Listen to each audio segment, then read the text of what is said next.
বলতেছি, প্রথমে আল্লাহর দরবারে শুকরিয়া জ্ঞাপন করছি।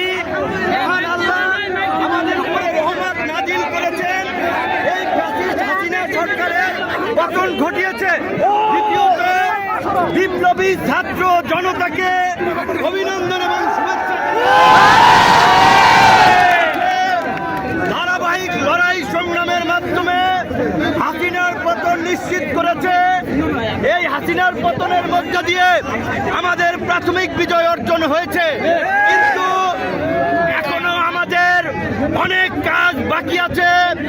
এই ফ্যাসিস্ট হাসিনার যারা দোষর ছিল রাজনীতি কিংবা প্রশাসনে, তাদেরকে চিহ্নিত করে বিচারের মুখোমুখি করতে হবে। এখন পর্যন্ত অন্তর্বর্তীকালীন সরকার হয় নাই, এইখানে যেন কোন সামরিক শাসন কিংবা কোন ভারত নিয়ন্ত্রিত সরকার প্রতিষ্ঠা না হয়। সেই জন্য রাজনৈতিক ঐক্যমতের ভিত্তিতে অনতিবিলম্বে অন্তর্বর্তী সরকার গঠন করতে হবে এবং ছাত্ররা ডক্টর মোহাম্মদ ইউনূসকে প্রধান করার যে প্রস্তাব দিয়েছে, আমার দল এবং আমরা সেই প্রস্তাব সমর্থন করছি।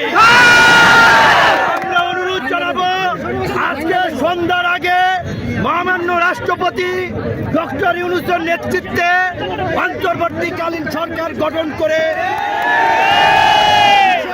বিলুপ্ত কুকুরদের উপরে হামলার এদেশীয় এজেন্টদেরকে ব্যবহার করাটা চক্রান্ত করছে।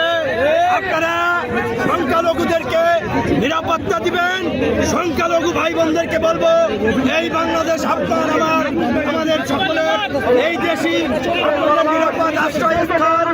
সবাই আপনারা মিলেমিশে থাকবেন, সকলে শান্ত থাকবেন, শান্তিপূর্ণভাবে আনন্দ উচ্ছ্বাসের বহিঃপ্রকাশ ঘটবেন। যারা গুরুতর অপরাধ করেছে তাদের ক্ষমা নাই। টিভি কার্যালয়ে আমাদেরকে গরু ছাগলের মতো ঝুলাইছে।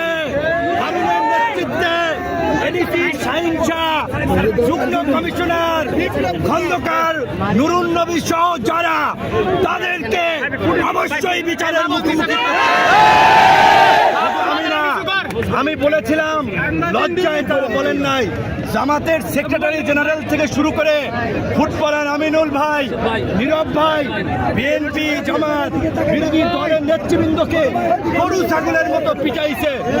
প্রশাসনের মধ্যে এই দুর্বৃত্তদেরকে চিহ্নিত করে অবশ্যই চাকরিচ্যুত করে জেলে ভরতে হবে। আপনারা গণ অধিকার পরিষদের নেতাকর্মীদেরকে বলবো, অন্যান্য এই আন্দোলন সংগ্রামে অংশগ্রহণকারী দল ছাত্র জনতার সাথে মিলেমিশে এলাকার শান্তি এবং স্থিতিশীলতা রক্ষায় কাজ করুন। দুর্বৃত্তরা, দুষ্কৃতকারীরা যেন কোনো অঘটন না ঘটায়, আপনারা সেই বিষয়ে সতর্ক থাকবেন। আমি আমাদের রাজনৈতিক কার্যালয় পল্টনে গিয়ে আপনাদের সাথে শান্তিপূর্ণভাবে দেখা সাক্ষাৎ করে বাসায় যাব।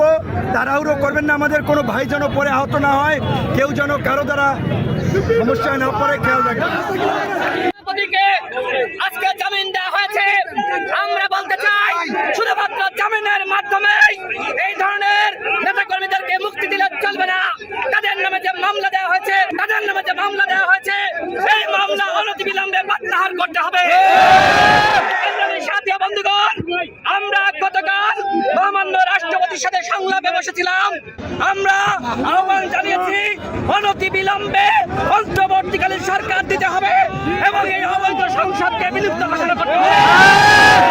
যদি এই সংসদ বিলুপ্ত না করে আরএমপি ১/১১ বানানোর ষড়যন্ত্র করা হয়, ফখরুদ্দিন মঈনুদ্দিন বানানোর ষড়যন্ত্র করা হয়, বাংলাদেশের জনগণ সেটি মেনে নেবে না।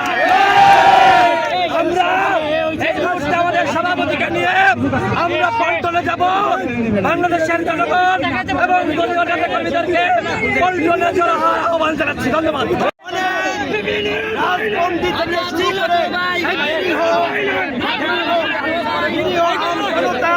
কারাবন্দী আছে, অনতিবিলম্বে নির্বাহী আদেশের মাধ্যমে তাদের সকলকে মুক্তি দিতে হবে।